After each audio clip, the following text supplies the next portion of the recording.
ನಮಸ್ಕಾರ. ಈ ನ್ಯೂಸ್ ಟಿವಿಯ ಸ್ಪೀಡ್ ನ್ಯೂಸ್ಗೆ ಸ್ವಾಗತ. ದೇಶ ಮತ್ತು ರಾಜ್ಯದ ಸಮಗ್ರ ಸುದ್ದಿಗಳು ಹಾಗೂ ಸ್ಥಳೀಯ ವಿದ್ಯಮಾನಗಳ ಪಟಾಪಟ್ ಸುದ್ದಿಗಳು.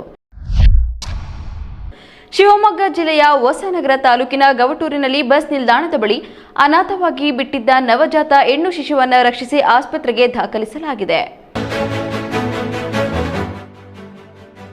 ಶಿವಮೊಗ್ಗ ಜಿಲ್ಲೆಯ ಹೊಸನಗರ ತಾಲೂಕಿನ ಗವಟೂರಿನಲ್ಲಿ ಅಮಾನವೀಯ ಕೃತ್ಯವೊಂದು ನಡೆದಿರುವ ಘಟನೆ ಬೆಳಕಿಗೆ ಬಂದಿದೆ. ಅನಾಥವಾಗಿ ಬಿಟ್ಟು ಹೋಗಿರುವ ನವಜಾತ ಹೆಣ್ಣು ಶಿಶುವೊಂದು ಬಸ್ ನಿಲ್ದಾಣದ ಸಮೀಪ ಪತ್ತೆಯಾಗಿದ್ದು, ಹೃದಯಹೀನರು ಮಾಡಿರುವ ಈ ಕೃತ್ಯ ಕಂಡು ಸ್ಥಳೀಯರು ಬೆಚ್ಚಿಬಿದ್ದಿದ್ದಾರೆ. ಗವಟೂರು ಹೊಳೆ ಬಳಿ ಬಸ್ ನಿಲ್ದಾಣದಲ್ಲಿ ಹೆಣ್ಣು ಶಿಶು ಪತ್ತೆಯಾಗಿದ್ದು, ಮಗು ಜನಿಸಿ ಸುಮಾರು 10 ರಿಂದ 15 ದಿನಗಳಾಗಿರಬಹುದು ಅಂತ ಅಂದಾಜಿಸಲಾಗಿದೆ. ಶಿಶುವನ್ನು ರಕ್ಷಿಸಿ ಆಸ್ಪತ್ರೆಗೆ ದಾಖಲಿಸಿ ಚಿಕಿತ್ಸೆ ನೀಡಲಾಗುತ್ತಿದೆ. ಬೆಂಗಳೂರು ಮೂಲದ 13 ವರ್ಷದ ಪ್ರತೀತಿ ಬೋರ್ಡೋ ಲೈಫಿಡೆ ವಿಶ್ವ ಯೂತ್ ಚೆಸ್ ಚಾಂಪಿಯನ್ಶಿಪ್ನಲ್ಲಿ ಭಾರತಕ್ಕೆ ಏಕೈಕ ಪದಕ ಗೆದ್ದು ಸಾಧನೆ ಮಾಡಿದ್ದಾರೆ. ಪ್ರತಿಭೆಗೆ ವಯಸ್ಸಿನ ಹಂಗಿಲ್ಲ ಎಂಬುದನ್ನು ಬೆಂಗಳೂರಿನ 13 ವರ್ಷದ ಶಾಲಾ ಬಾಲಕಿ ಪ್ರತೀತಿ ಬೋರ್ಡೋಲೈ ಸಾಬೀತುಪಡಿಸಿದ್ದಾರೆ. ಇಟಲಿಯಲ್ಲಿ ನಡೆದ ಪ್ರತಿಷ್ಠಿತ ಫಿಡೆ ವಿಶ್ವ ಯೂತ್ ಚೆಸ್ ಚಾಂಪಿಯನ್ಶಿಪ್ನಲ್ಲಿ ಭಾರತದ ಪರ ಏಕೈಕ ಪದಕ ಗೆಲ್ಲುವ ಮೂಲಕ ಈಕೆ ಇಡೀ ದೇಶವೇ ಹೆಮ್ಮೆ ಪಡುವಂತಹ ಸಾಧನೆ ಮಾಡಿದ್ದಾರೆ. ವಿಶೇಷ ಅಂದರೆ ಪ್ರತೀತಿ ಕೇವಲ ಚೆಸ್ನಲ್ಲಿ ಮಾತ್ರ ಅಲ್ಲದೆ ಅಂತಾರಾಷ್ಟ್ರೀಯ ಮಟ್ಟದ ಗಣಿತ ಒಲಿಂಪಿಯಾಡ್ಗಳಲ್ಲೂ ಭಾರತವನ್ನು ಪ್ರತಿನಿಧಿಸಿದ ಅಪರೂಪದ ಗಣಿತ ಪ್ರತಿಭೆಯಾಗಿದ್ದಾರೆ. ಬೆಳಗಾವಿ ಜಿಲ್ಲೆಯ ಖಾನಾಪುರದಲ್ಲಿ ಭಾರೀ ಮಳೆಗೆ ಚಲಿಸುತ್ತಿದ್ದ ಟ್ರ್ಯಾಕ್ಟರ್ ಮೇಲೆ ದೈತ್ಯ ಮರ ಬಿದ್ದಿದ್ದು, ಚಾಲಕ ಅದೃಷ್ಟವಶಾತ್ ಪ್ರಾಣಾಪಾಯದಿಂದ ಪಾರಾಗಿದ್ದಾನೆ. ಬೆಳಗಾವಿ ಜಿಲ್ಲೆಯ ಖಾನಾಪುರ ತಾಲೂಕಿನಾದ್ಯಂತ ವರುಣನ ಅಬ್ಬರ ಜೋರಾಗಿದ್ದು, ಭಾರೀ ಮಳೆಗೆ ಚಲಿಸುತ್ತಿದ್ದ ಟ್ರ್ಯಾಕ್ಟರ್ ಒಂದರ ಮೇಲೆ ದೈತ್ಯ ಮರವೊಂದು ಮುರಿದು ಬಿದ್ದಿರುವ ಆಘಾತಕಾರಿ ಘಟನೆ ನಡೆದಿದೆ. ಆದರೆ ಟ್ರ್ಯಾಕ್ಟರ್ ಚಾಲಕ ಪ್ರಾಣಾಪಾಯದಿಂದ ಅದೃಷ್ಟವಶಾತ್ ಪಾರಾಗಿದ್ದಾನೆ.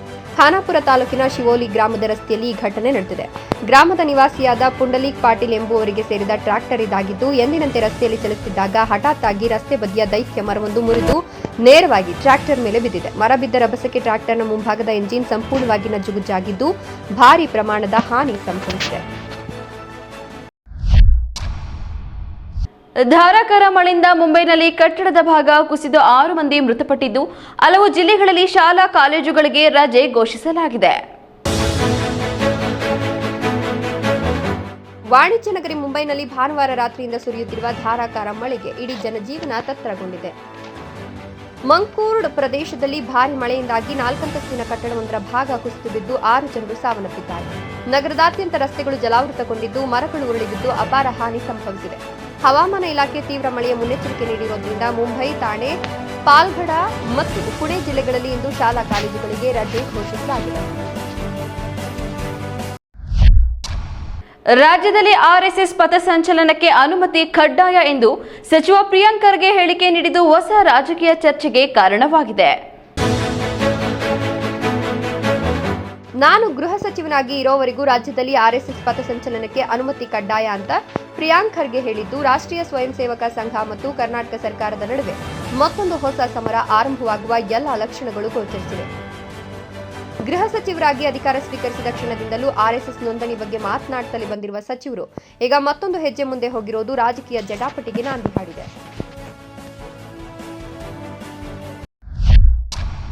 ಕರಾವಳಿ ಮತ್ತು ಮಲೆನಾಡಿನಲ್ಲಿ ಭಾರೀ ಮಳೆಯ ಮುನ್ಸೂಚನೆಯ ಹಿನ್ನೆಲೆಯಲ್ಲಿ ರಾಜ್ಯದ 8 ಜಿಲ್ಲೆಗಳಿಗೆ ಆರೆಂಜ್ ಅಲರ್ಟ್ ಘೋಷಿಸಲಾಗಿದೆ. ಕರಾವಳಿ ಸೇರಿದಂತೆ ರಾಜ್ಯದ ಹಲವು ಭಾಗಗಳಲ್ಲಿ ವರುಣನ ಆರ್ಭಟ ಜೋರಾಗಿದೆ. ಭಾರೀ ಮಳೆಯಿಂದಾಗಿ ಈಗಾಗಲೇ ಸಾಕಷ್ಟು ಅವಾಂತರಗಳು ಸೃಷ್ಟಿಯಾಗಿದ್ದು, ಇಂದು ಸಹ ಉಡುಪಿ, ಉತ್ತರ ಕನ್ನಡ ಸೇರಿದಂತೆ ಮಲೆನಾಡಿನ ಭಾಗಗಳಲ್ಲೂ ಮಳೆಯಾಗಲಿದೆ ಅಂತ ಹವಾಮಾನ ಇಲಾಖೆ ತಿಳಿಸಿದೆ.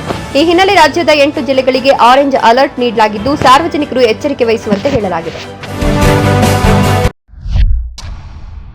ಮಹಾರಾಷ್ಟ್ರದಲ್ಲಿ ಸುರಿಯುತ್ತಿರುವ ಭಾರೀ ಮಳೆಯ ಪರಿಣಾಮ ನಿಪ್ಪಣಿ ತಾಲೂಕಿನ 3 ಸಂಪರ್ಕ ಸೇತುವೆಗಳು ಜಲಾವೃತಗೊಂಡಿದ್ದು, ಸಾರ್ವಜನಿಕರಿಗೆ ಎಚ್ಚರಿಕೆ ನೀಡಲಾಗಿದೆ.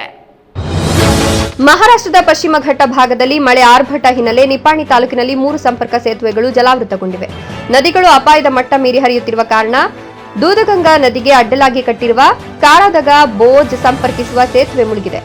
ವೇದಗಂಗಾ ನದಿಗೆ ಅಡ್ಡಲಾಗಿ ಕಟ್ಟಿರುವ ಭಾರವಾಡ, ಕನೂರು, ಭೋಜವಾಡಿ, ಗಜವರವಾಡಿ ಸೇತುವೆಗಳು ಸಂಪೂರ್ಣ ಜಲಾವೃತವಾಗಿವೆ. ಮಹಾರಾಷ್ಟ್ರದಲ್ಲಿರುವ ರಾಜಾಪುರ ಜುಗುಳ ಸೇತುವೆ ಮೇಲೆಯೂ ನೀರು ಹರಿತಾ ಇದ್ದು, ಉಕ್ಕಿ ಹರಿಯುತ್ತಿರುವ ನದಿಗಳಿಗೆ ಯಾರೂ ಇಳಿಯದಂತೆ ಎಚ್ಚರಿಕೆ ನೀಡಲಾಗಿದೆ. ಬೆಂಗಳೂರಿನಲ್ಲಿ ನಡೆಯುತ್ತಿರುವ ಫುಟ್ಪಾತ್ ಒತ್ತುವರಿ ತೆರವು ಕಾರ್ಯಾಚರಣೆಯನ್ನು ವಿರೋಧಿಸಿ ಬೀದಿ ಬದಿ ವ್ಯಾಪಾರಿಗಳು ಹೋರಾಟದ ಎಚ್ಚರಿಕೆ ನೀಡಿದ್ದಾರೆ. ಬೆಂಗಳೂರು ನಗರದಲ್ಲಿ ನಡೆಯುತ್ತಿರುವ ಫುಟ್ಪಾತ್ ಒತ್ತುವರಿ ತೆರವು ಕಾರ್ಯಾಚರಣೆ ವಿರುದ್ಧ ಸಿಡಿದೆದ್ದಿರುವ ಬೀದಿ ಬದಿ ವ್ಯಾಪಾರಿಗಳ ಜಂಟಿ ಹೋರಾಟ ಸಮಿತಿ ರಾಜ್ಯ ಸರ್ಕಾರಕ್ಕೆ ಮತ್ತು ಬೆಂಗಳೂರು ನಗರಾಭಿವೃದ್ಧಿ ಸಚಿವರಿಗೆ ಸಾಲು ಪ್ರಶ್ನೆಗಳನ್ನು ಕೇಳಿದೆ. ಪಾದಚಾರಿ ಮಾರ್ಗದ ಬಗ್ಗೆ ಹೇಗೆ ಕೋರ್ಟ್ ಆದೇಶ ಮಾಡಿದೆಯೋ ಅದೇ ರೀತಿ ಬೀದಿ ಬದಿ ವ್ಯಾಪಾರಿಗಳ ಬಗ್ಗೆಯೂ ನ್ಯಾಯಾಲಯದ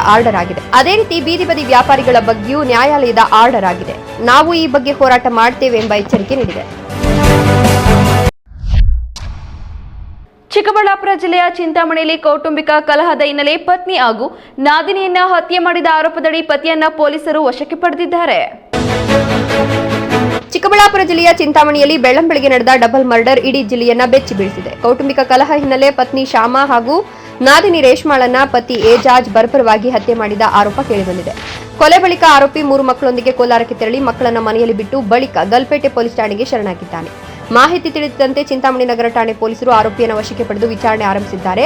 ಇನ್ನು ಘಟನಾ ಸ್ಥಳಕ್ಕೆ ಜಿಲ್ಲಾ ಪೊಲೀಸ್ ವರಿಷ್ಠಾಧಿಕಾರಿ ಕುಶಾಲ್ ಚೋಕ್ಸೆ ಸೇರಿದಂತೆ ಹಿರಿಯ ಅಧಿಕಾರಿಗಳು ಭೇಟಿ ನೀಡಿ ಪರಿಶೀಲನೆ ನಡೆಸಿದ್ದು ಮೃತದೇಹಗಳನ್ನು ಮರಣೋತ್ತರ ಪರೀಕ್ಷೆಗೆ ರವಾನಿಸಲಾಗಿದೆ. ಕೌಟುಂಬಿಕ ಕಲಹವೇ ಕೊಲೆಗೆ ಕಾರಣವಾ ಅಥವಾ ಬೇರೆ ಹಿನ್ನೆಲೆ ಇದೆಯಾ ಎಂಬ ಎಲ್ಲ ಆಯಾಮಗಳಲ್ಲಿ ಪೊಲೀಸರು ತನಿಖೆ ಮುಂದುವರೆಸಿದ್ದಾರೆ. ದೇವನಹಳ್ಳಿಯ ಮಾಜಿ ಉಪ ಪ್ರಧಾನಿ ಬಾಬು ಜಗಜೀವನ್ ರಾಮ್ ಅವರ ಪುಣ್ಯ ಸ್ಮರಣೆ ಕಾರ್ಯಕ್ರಮವನ್ನು ಶ್ರದ್ಧಾ ಭಕ್ತಿಯಿಂದ ಆಚರಿಸಿ ಗಣ್ಯರು ಗೌರವ ನಮನ ಸಲ್ಲಿಸಿದ್ರು. ದೇವನಹಳ್ಳಿ ತಾಲೂಕು ಆಡಳಿತ ಸೌಧದಲ್ಲಿ ರಾಷ್ಟ್ರೀಯ ಹಬ್ಬಗಳ ಆಚರಣಾ ಸಮಿತಿ ವತಿಯಿಂದ ಮಾಜಿ ಉಪ ಪ್ರಧಾನಿ ಬಾಬು ಜಗಜೀವನ್ ರಾವ್ ಅವರ ಪುಣ್ಯ ಸ್ಮರಣೆ ಕಾರ್ಯಕ್ರಮ ಶ್ರದ್ಧಾ ಭಕ್ತಿಯಿಂದ ನಡೆಯಿತು. ಡಾಕ್ಟರ್ ಬಿಆರ್ ಅಂಬೇಡ್ಕರ್ ಹಾಗೂ ಬಾಬು ಜಗಜೀವನ್ ರಾಮ್ ಅವರ ಪುತ್ಥಳಿಗೆ ತಹಶೀಲ್ದಾರ್ ಅನಿಲ್ ಮತ್ತು ಗಣ್ಯರು ಮಾಲಾರ್ಪಣೆ ಮಾಡಿ ಗೌರವ ನಮನ ಸಲ್ಲಿಸಿದರು. ಬಾಬು ಜಗಜೀವನ್ ರಾವ್ ಅವರ ಸಾಮಾಜಿಕ ನ್ಯಾಯ, ಸಮಾನತೆ ಹಾಗೂ ರೈತರ ಅಭಿವೃದ್ಧಿಗೆ ನೀಡಿದ ಕೊಡುಗೆ ಅಪಾರವಾಗಿದೆ ಅಂತ ತಹಶೀಲ್ದಾರ್ ಅನಿಲ್ ಹೇಳಿದರು. ಸಮಾಜದಲ್ಲಿ ಸಮಾನ ಅವಕಾಶಗಳಿಗಾಗಿ ಹೋರಾಡಿದ ಮಹಾನ್ ನಾಯಕರಾದ ಅವರ ಆದರ್ಶಗಳನ್ನು ಯುವಜನತೆ ಜೀವನದಲ್ಲಿ ಅಳವಡಿಸಿಕೊಳ್ಳಬೇಕು ಅಂತ ಕಾರಹಳ್ಳಿ ಶ್ರೀನಿವಾಸ್ ಕರೆ ನೀಡಿದರು. ಕಾರ್ಯಕ್ರಮದಲ್ಲಿ ವಿವಿಧ ಇಲಾಖೆಗಳ ಅಧಿಕಾರಿಗಳು, ಜನಪ್ರತಿನಿಧಿಗಳು ಹಾಗೂ ಸಮಾಜದ ಮುಖಂಡರು ಭಾಗವಹಿಸಿ ಬಾಬು ಜಗಜೀವನ್ ರಾಮ್ ಅವರಿಗೆ ಗೌರವ ನಮನ ಸಲ್ಲಿಸಿದರು. ಈ ನ್ಯೂಸ್ ಟಿವಿಯ ಸ್ಪೀಡ್ ನ್ಯೂಸ್ ಜೊತೆಗೆ ತಪ್ಪದೆ ವೀಕ್ಷಿಸಿ. ಈ ನ್ಯೂಸ್ ಟಿವಿಯ ಮುಖ್ಯ ಸಂಚಿಕೆ ರಾತ್ರಿ 8:30ಕ್ಕೆ.